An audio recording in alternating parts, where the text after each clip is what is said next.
Giga-intensify sang Philippine Drug Enforcement Agency o PDEA Region 6 ang pagbantay sa mga puerto, terminal kag airport sa syudad kag probinsya sang Iloilo, kadungan sa ginapaabot nga mataas nga influx ang local kag foreign tourist sa kasadyahan kag dinagyang festival sini nga Enero. Sa interview sang K5 News FM Iloilo kay Shaytan Leon, ang Public Information Officer o PIO sang PDEA Region 6, ginpayag sini nga positibo kag nagalaom sila nga mangin drug-free ang nasambit nga mga kahiwatan sa buligman sang nagkalain-lain nga law enforcement agencies kaangay na lamang sang Philippine Coast Guard kag Philippine National Police sa PNP. Dugang panitan na Leon, nagapatigayon man sila sang refresher training sa ilang mga narcotic detection dogs agod nga mahanas ang ilang skill sa pagdetect sang illegal substances.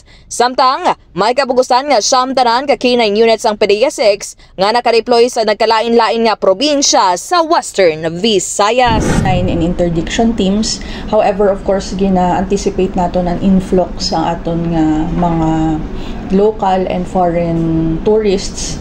So, intensify naton ang pagbantay sa aton nga mga puerto, especially sa aton nga mga fast crop terminals, even ang mga bus terminals naton, and of course sa aton nga airports. Balita gikan sa syudad sang Iloilo. Ini si K5 Kim Montaño Kaluyo para sa kampyon nga serbisyo publiko kag kalingawan sa Iloilo, ang kampyon nga estasyon K5 News FM.